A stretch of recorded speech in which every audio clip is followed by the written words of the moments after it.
for islands, TSMC, and the chip production. So our question is that for shareholders, right, how TSMC is going to mitigate this potential geopolitical risk. For example, whether you are going to further expand your U.S. capacity or even share the ownership, right, with the U.S. governments. And maybe a technical question to Wendell. For today, right, if we are shipping chips to the U.S. customers, do we need to pay for the U.S. tariff? Thanks. Okay, sorry. So Charlie's second question is around sort of overseas expansion and geopolitical risk. He notes the comments from former President Trump a few days ago that Taiwan Semiconductor has taken 100% of the business. So his question is really, how does TSMC plan to mitigate the geopolitical risk? Does this include expanding capacity overseas, particularly in the U.S.? Would we consider, I think part of his question was some JV or joint investments, whether with government or whether with partners? And the last question, I think, was more for Wendell about the tax or the tariffs, so to speak. Okay, Charlie, so far we did not change any our original plan of expansion of our overseas fab. We continue to expand in Arizona, in Kumamoto, and maybe future in Europe. No change to our strategy. We continue our current practice. You mentioned about the JV. No. Okay. On the tariff, not that we know of. Normally, if there's an import tariff, the customers will be responsible for that. But no discussion, nothing. Okay. Thank you. Thank you. Thank you, Charlie. All right, we'll take the next question from Bruce Liu from Goldman Sachs in the front, then we'll move online. Thank you for taking my question. All right, my question is that why don't we take up our gross margin or structural profitability target? I mean, TSMC has been saying for selling your value for past couple of quarters without changing the margin target, i.e., most likely you are passing through all the costs. But, please, I do recall in 2021, I mean, TSMC do raise the gross margin target by then because to support the future growth for more R&D. As the technology continues to be enhanced and more difficult, and one of your customers, at least, is supportive that to suggest that you should charge even more. So my question is that why is that you don't raise your gross margin target when you are trying when you try to sell your value, which we believe you deserve much higher value. Okay, so thank you, Bruce. So Bruce's first question is about profitability and value. Bruce seems to agree that TSMC is providing value to our customers. He also notes in 2021, indeed, a few years ago, our gross margin target, long-term gross margin target, was about 50%, and we're able to increase that to 53% and higher. So his question is really, with everything that is going on today, with the value of our technology enabling our customers more and more, why doesn't TSMC increase or revise up our long-term gross margin target from the current 53 and higher? Is that the essence? Yeah. Bruce, thank you for recognizing TSMC's value. I'm working with our customer. As I said, this kind of pricing is strategic. And certainly, we want to share our value. Changing the target at this moment, I think I would like to emphasize 53% and higher.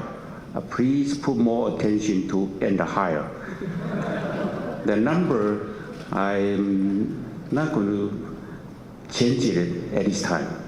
When I have a more conversation with my customer and discuss with them, and I probably will give you in the higher portion. Okay, thank you. Okay. Thank you. My next question is for advanced packaging. So management used to mention that advanced packaging margin was lower than the corporate average, but with higher ROICs. But given the recent progress for the CoWoS and everything, do we see a much better profitability for the CoWoS? And given that it was so difficult to expand the capacity, are you planning to work with more partners to increase your CoWoS supply, which will solve your current supply and demand issues? Okay, thank you, Bruce. So Bruce's second question is around advanced packaging. Part of it is in terms of the profitability. He notes we used to say, which is true, it's lower than the corporate average profitability, but can earn a similar return or ROE. But his question is now with more and more CoWoS demanding greater scale, is the profitability of advanced packaging, I think, approaching or at or above the corporate average? And also, given the tight supply, would we consider to work with more partners to help increase the capacity for CoWoS to support our customers' growth? You are right. For advanced packaging, the gross margin used to be much lower than the corporate average. Now it's approaching corporate average. We are improving it because of scale of the economics, and we put a lot of effort to reduce our cost. So gross margin is greatly improving in these 2 years. As for the working with OSAT partners, yes, we are doing it because of, I just answered the question, say whether the CoWoS capacity is enough or not. Is not enough and in great shortage. And that will limit my customers' growth. So we are working with our OSAT partner and try to give more capacity to my customer so that they can grow healthily. And so the TSMC's wafer can be sold healthily.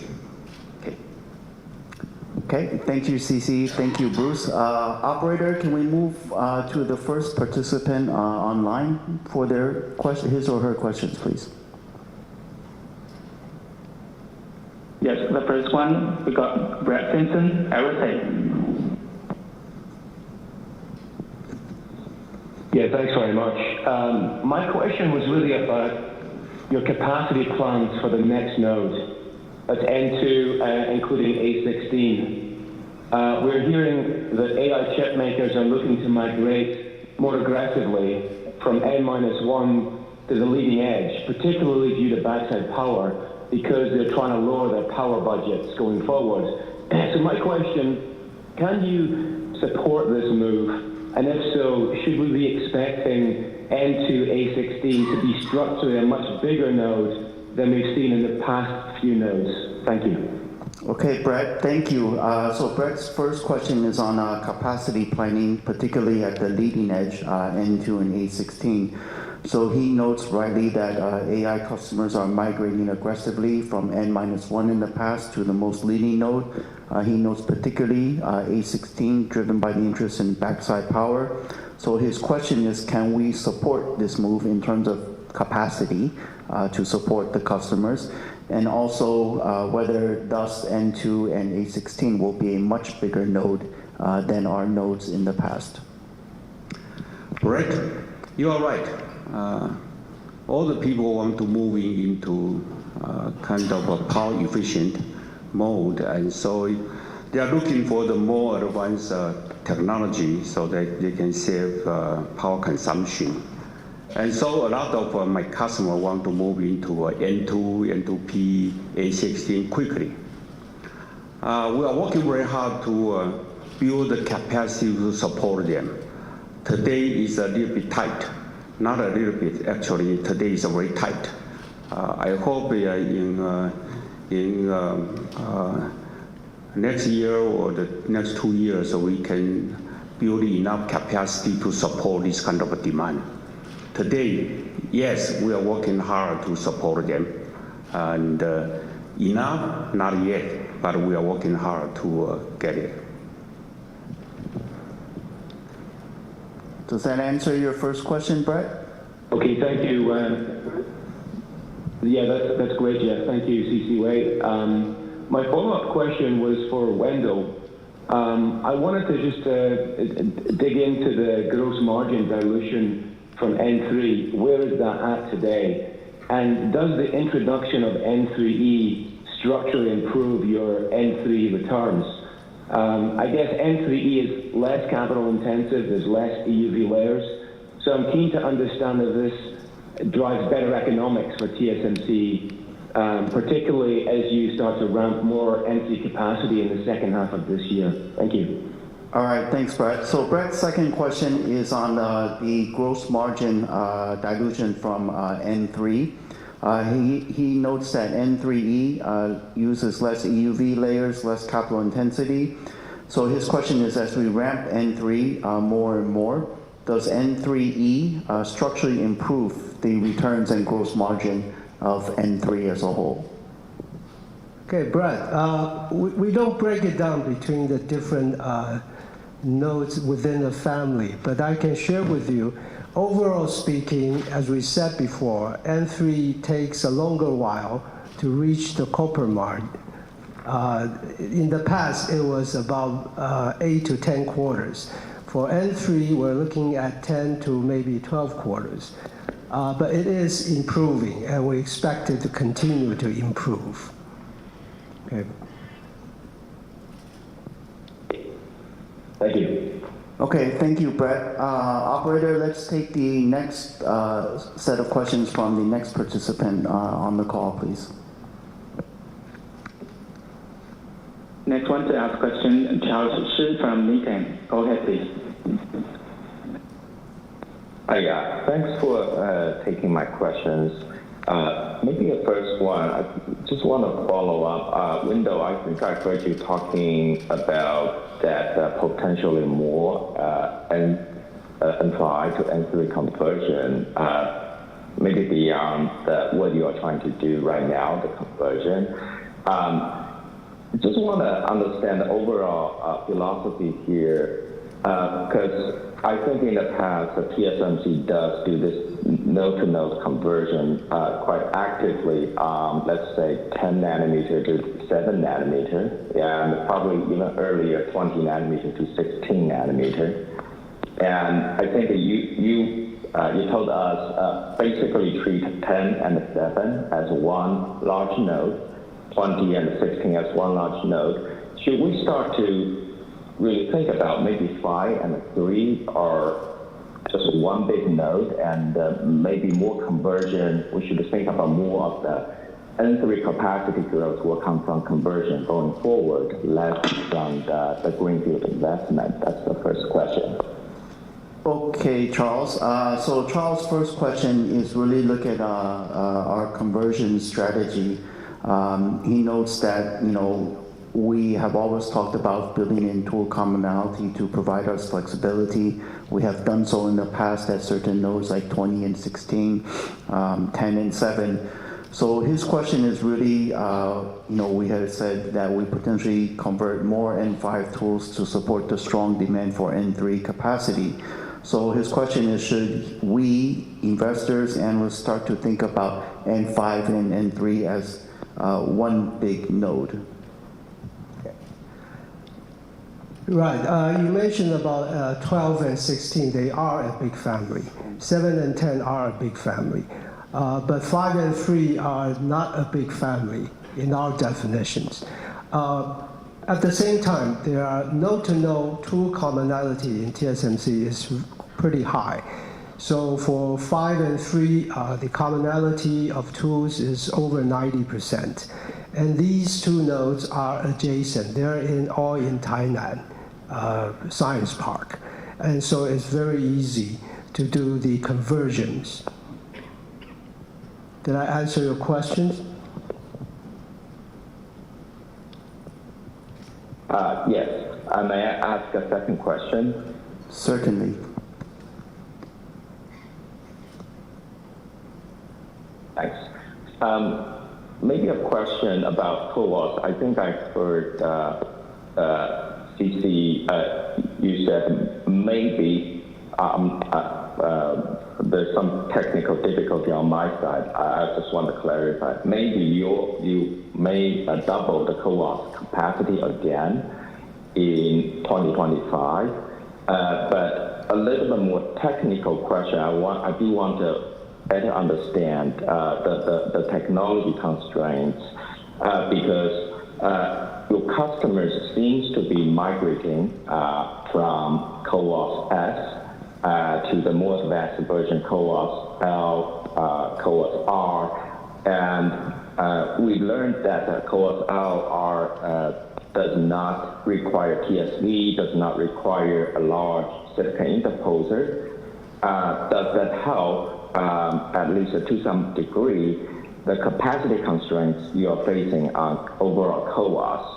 And does that help to maybe to achieve that goal of maybe getting to the supply-demand balance some point in 2025, 2026? That's a two-part question. Thank you.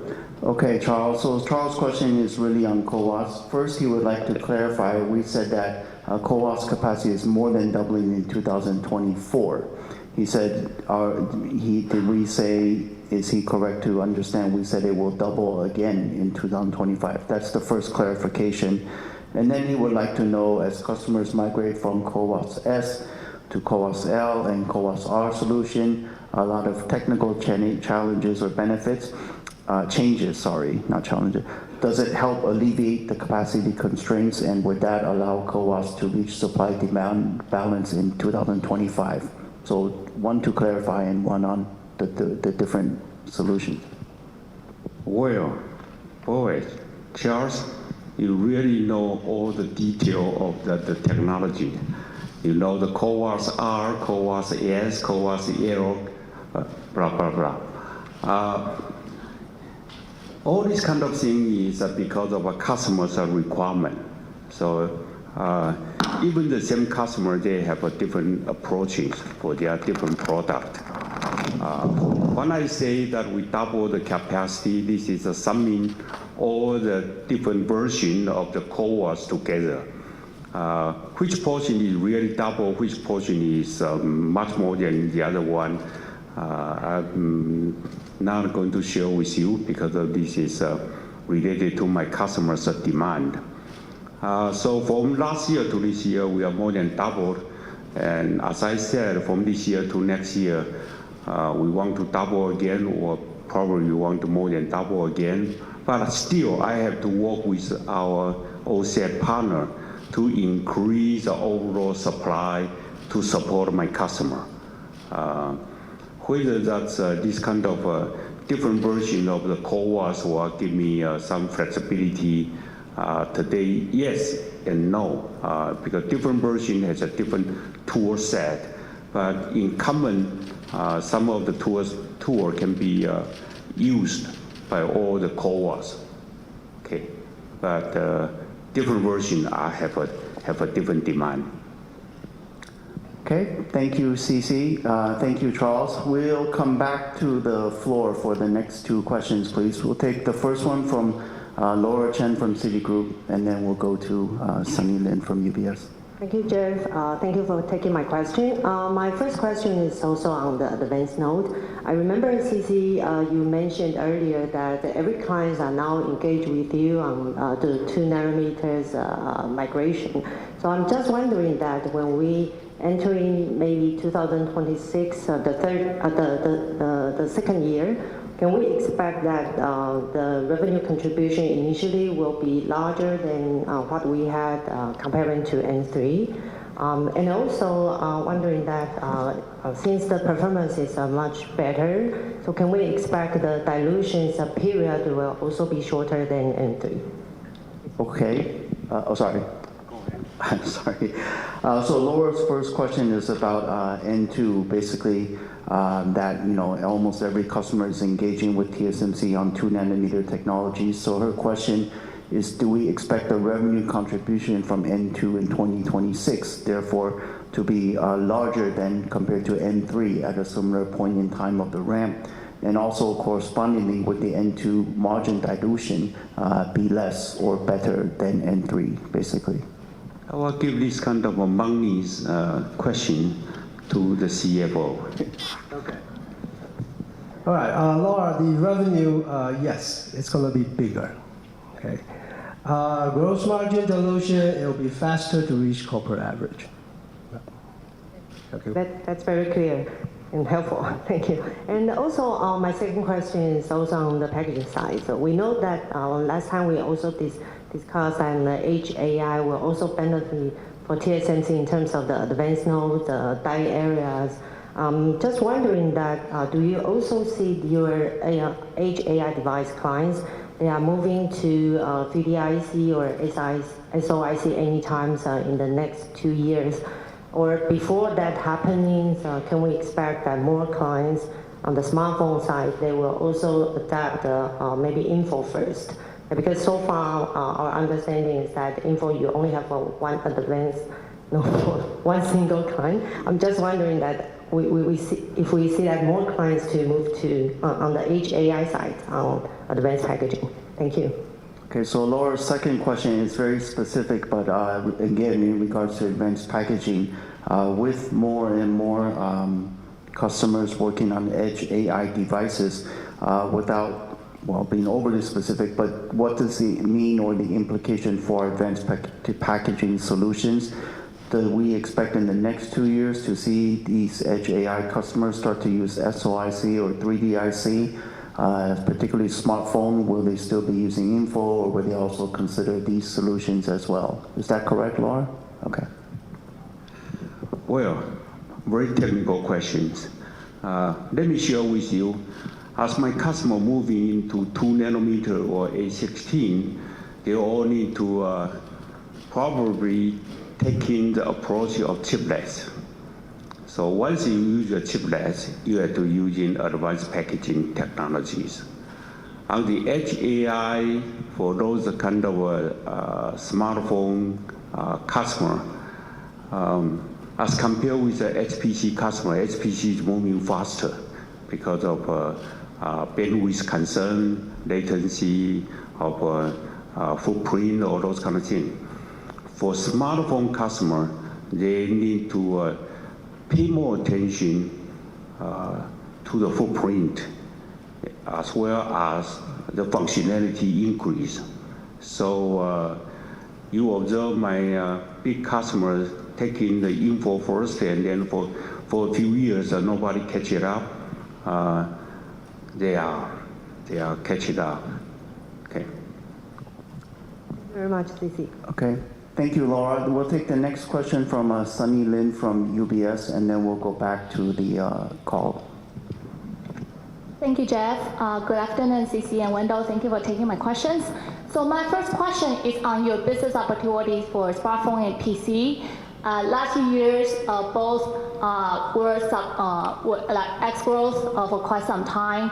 And so how we should think about the units and silicon content for the coming 2-3 years? First part, a lot of questions on the tight supply for 5 and 3 nanometer. And so are your customers engaging with you early on the planning into 2025 capacities for a better upgrade cycle? And then for silicon content, recall a few years back when 5G just started to ramp, you used to provide the silicon content expectations for 5G high-end and mid-end and low-end smartphones.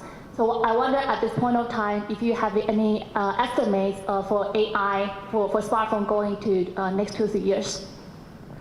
Okay, several parts to Sunny's first question.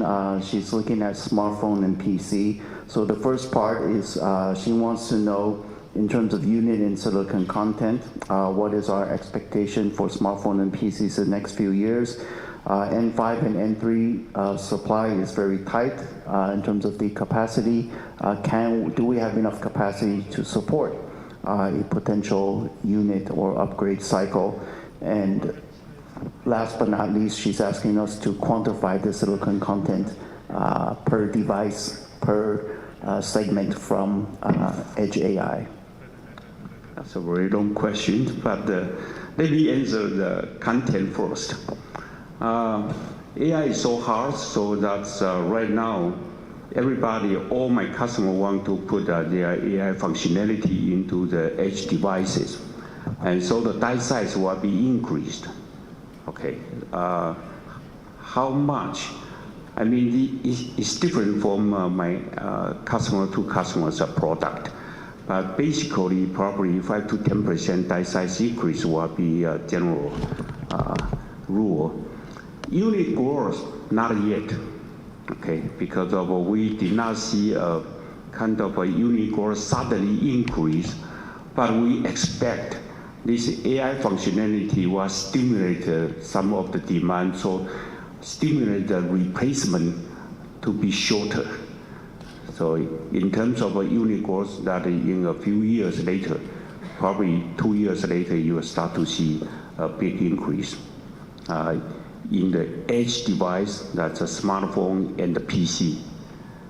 And will we have enough capacity to support? That's the one I try to avoid the answer. It's very, very tight. And we are working very, very hard to get enough capacity to support my customer from now all the way to next year to 2026. Got it. Thank you, CC, for the answer. So my second question is try to look at the demand profile from different perspectives. If we look back in 2021 or early 2022, back then demand was also pretty high. Customers were very aggressive on the demand forecast. Now looking at Gen AI, obviously the technology has lots of great potential, but a new technology could also have lots of volatilities when it starts to ramp. And so how are we managing the volatilities of the demand? Why do you think this time around is different versus COVID period? How do we get comfortable with our capacity planning? Okay, thank you, Sunny. So Sunny's second question goes back to TSMC's capacity planning and CapEx framework. So she notes today generative AI related demand is very strong, but she also notes a few years ago, back in 2001 and 22, demand was also very strong. Many customers were also very positive or upbeat on the future demand. And so today, with such strong generative AI demand, how does TSMC plan its capacity appropriately? How do we manage, I think your word was volatility, how do we manage the risk, basically, I guess, of not overbuilding capacity in this type of environment? I thought I explained that our capacity planning process, right, and the investment, we have, I put a wording of discipline. That means we are not going to repeat the same kind of mistake that we have in 2021, 2022. Now this time, again, we look at the overall very big demand forecast from my customer. And so I look at into actually the whole company with many people now examining and study the really AI is so useful, will be used by a lot of people or not. And we test ourselves first. Inside TSMC, we are using AI, we are using machine learning skill to improve our productivity. And we found out it's very useful. And so I also in the line to buy my customers a product. And we have to form in the line, like I get no privilege, I'm sorry, but it's useful. And so I believe that this time AI's demand is more real than 2 or 3 years ago. At that time, it's because of people are afraid of a shortage, and so automotive, everything you name it, they are all in shortage. This time, AI alone, only AI alone, it will be a very useful tool for the human being to improve all the productivity in our daily life, be it in medical industry or in any product manufacturing industry or autonomous driving, everything, you need the AI. And so I believe it's more real.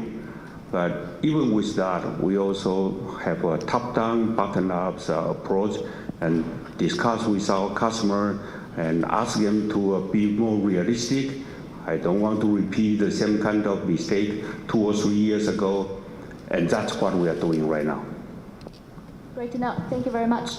Okay, thank you. Operator, can we move on to the next participant from the line, please?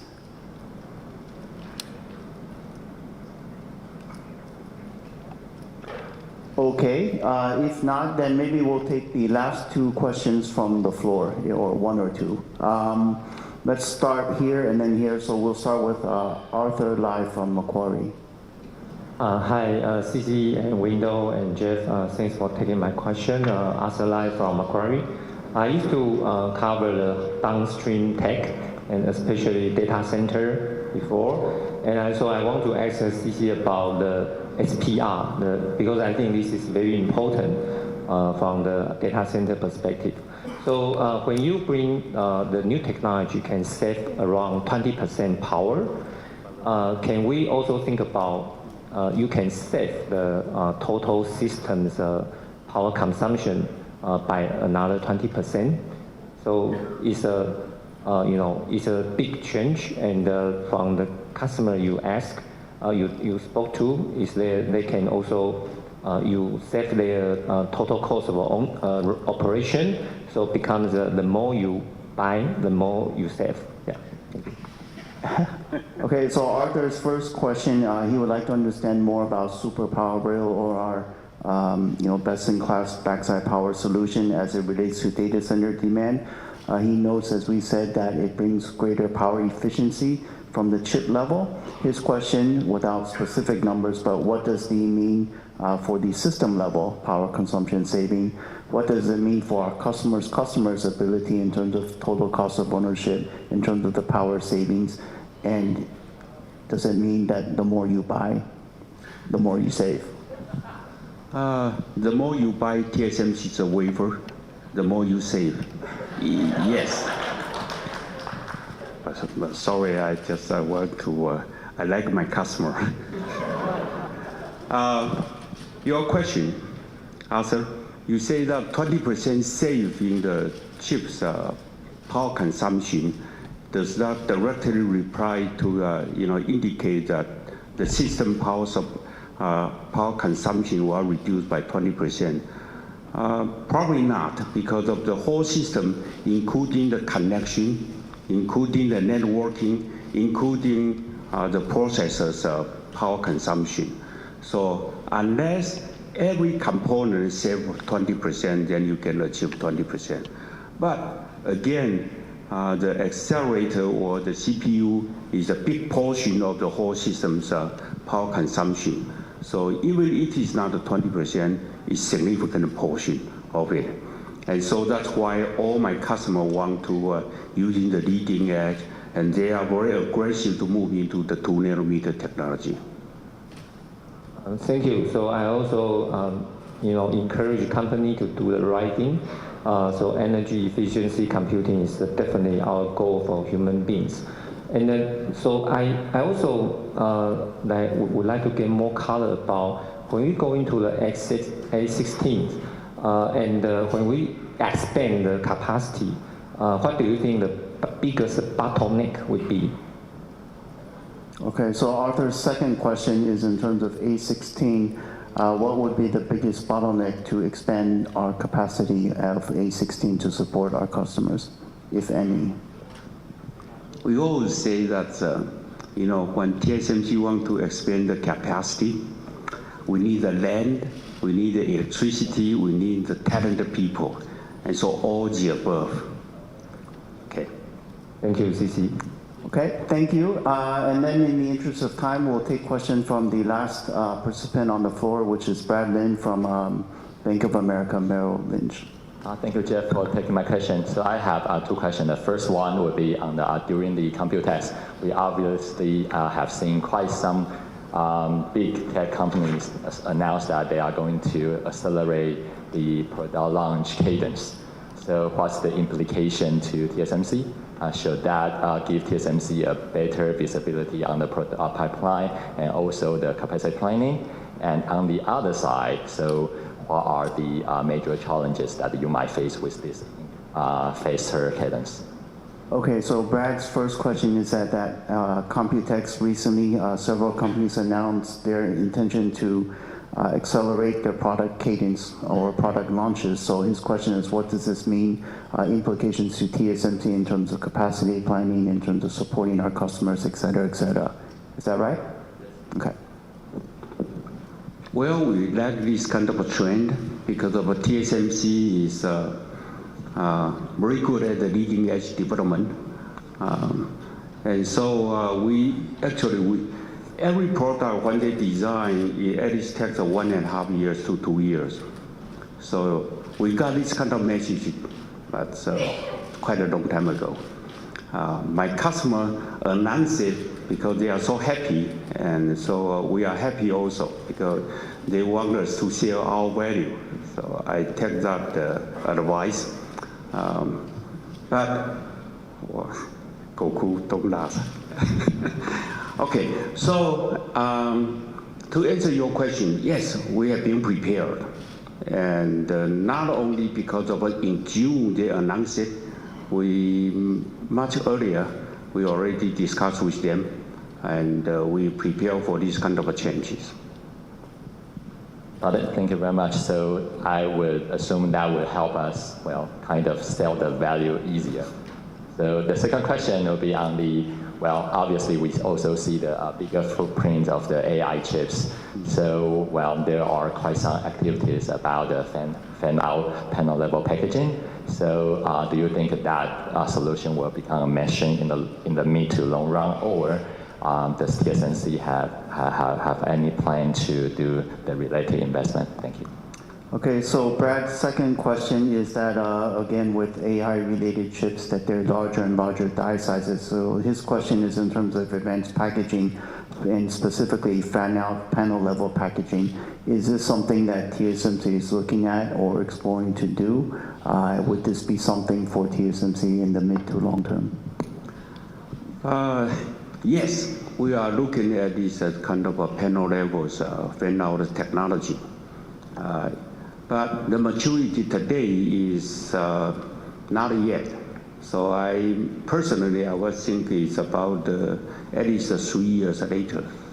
Okay, within these 3 years, we don't have any very solid solution for a die size bigger than 10 times of the reticle size. Today we support our customer all the way to 5x, 6x chip size. I'm talking about the field size, the biggest field size. 3 years later, I believe the panel fan-out will start to be introduced, and we are working on it. And we will be ready for it as well. Of course. Yes. All right, thank you, CC. Thank you, Brad. Thank you, everyone. This concludes our Q&A session. Before we conclude today's conference, please be advised that the replay of the conference will be accessible within 30 minutes from now, and the transcript will become available 24 hours from now, both of which are going to be available through TSMC's website at www.tsmc.com. So thank you, everyone, for joining us today. We hope everyone continues to stay well, and we hope you will join us again next quarter. Goodbye, and have a great day.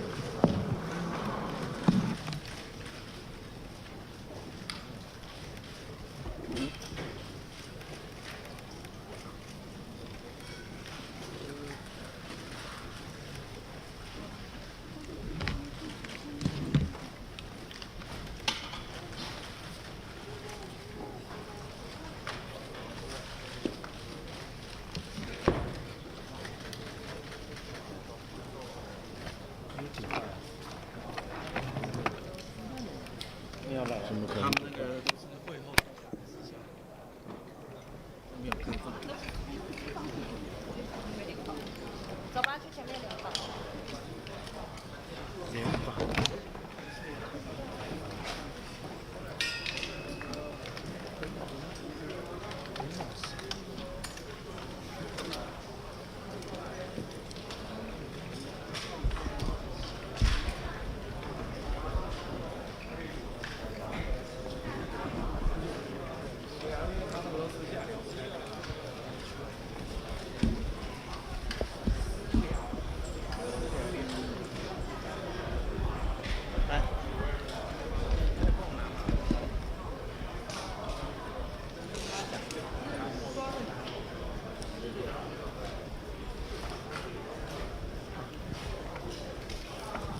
哇，来看嘛，这创啥啊？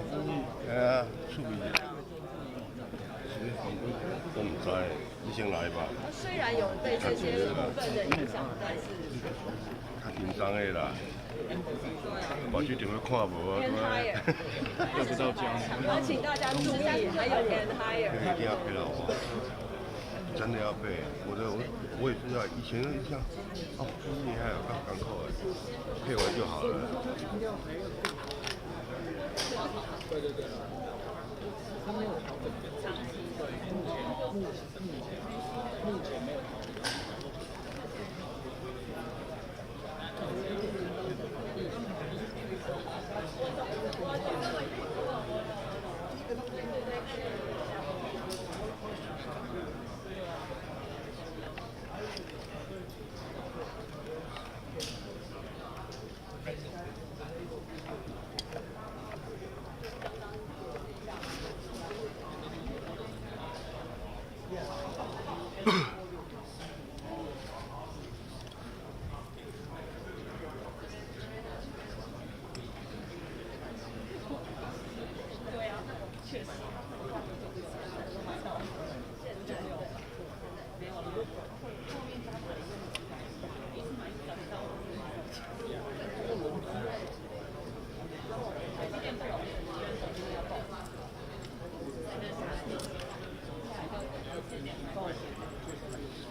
在隔壁，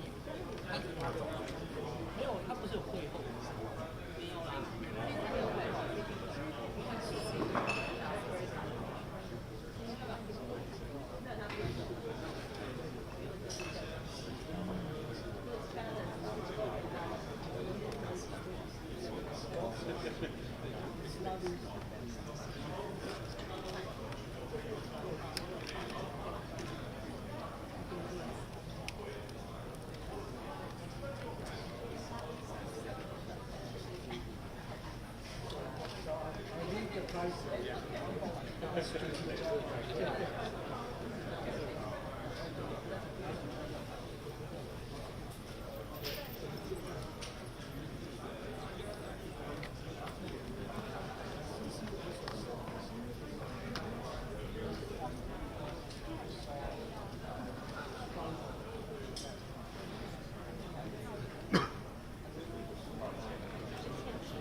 这里面没有，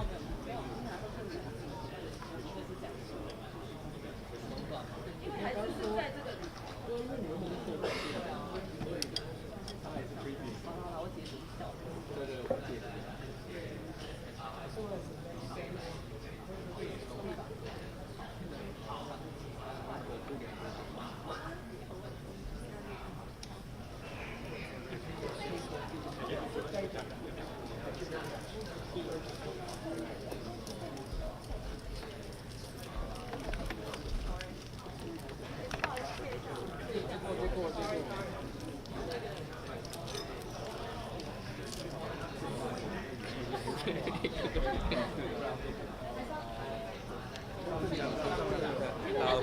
对啊，可是好像有吗？左边，往左边，左边是台子，我阶梯哦。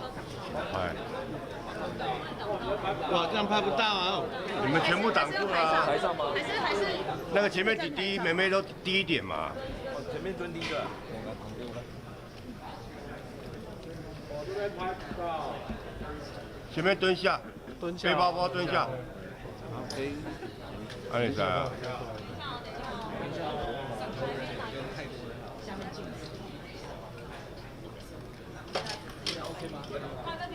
好，可以，好，就这样。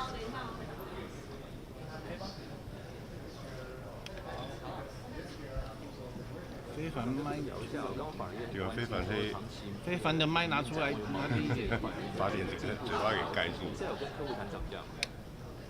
刚刚我们 CC 在说啊，我们要反映我们的价值啊，就是反映我们的价值。所以我们现在目标是维持就是 reflect our value， 我想这应该很清楚。现在相较于3个月前看，现在情况来讲，是哪些部分比较强？过去3个月，我们看到那个比较强的这个 demand 是从 AI 有关的生意，还有个高阶的手机来的。那这也是刚刚有人问说，为什么好像毛利率的展望看起来比3个月前要好？那就是因为看到这些需求很高，那也使得我们的使用率变高，那这个也使得我们的毛利率变高。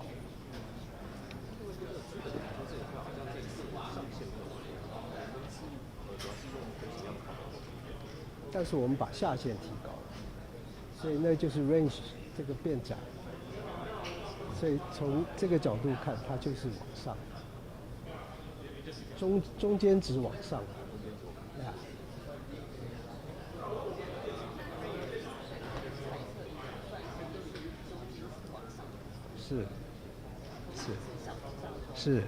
是，因为原来是低20几到中20几。现在是稍微高于中20几。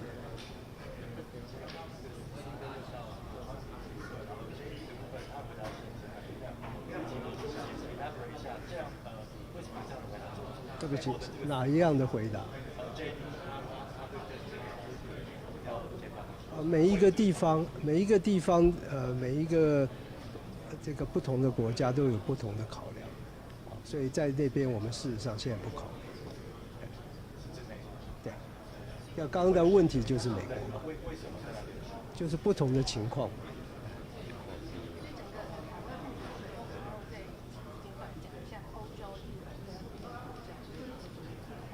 没有变化，就是按照我们的计划在进行。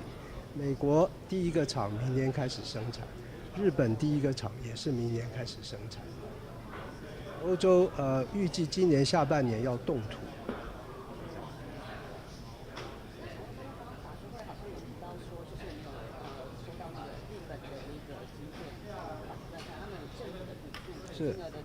是。那有预计说今年可能会再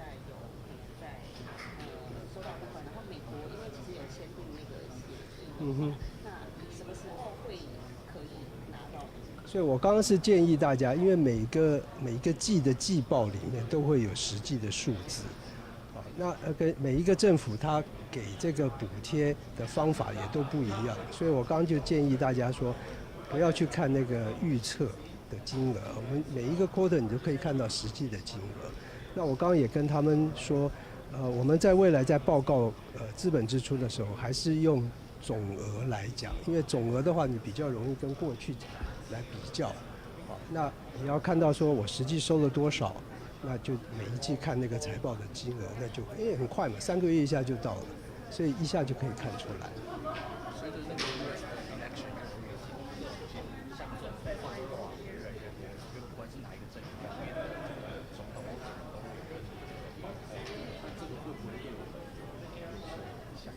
刚刚 CC 已经回答了，我们的策略不变。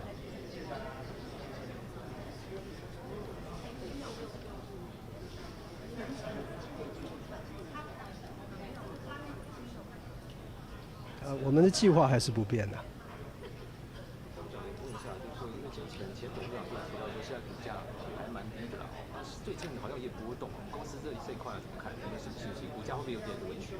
我们是不评论股价，但是我们对长期是有信心的。那个 N2P 就是second half 2026年的 second half， 这个是那 N2是一直是 second half 2022，是没有变。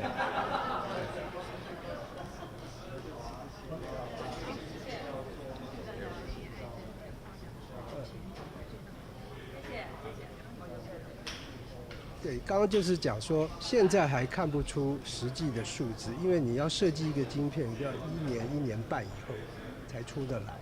好，那今年比较难说，但是那个 silicon 的content 是会比较好。那 CC 的讲法就是大概比一般的大5到10%。那可是实际的，你也许明年会比较清楚，尤其是明年有机会看到比较多的、比较快的换机的这个需求。OK， 好，谢谢，谢谢大家。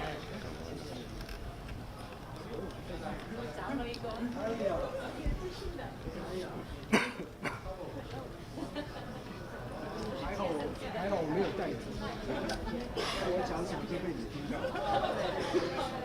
好，谢谢，谢谢领导，谢谢。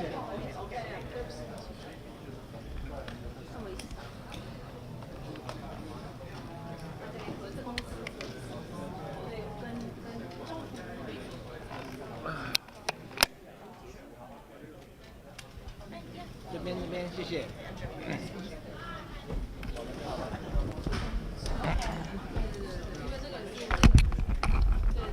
我们那个联访没传回去了吗？联访没有，不需要的话就算了。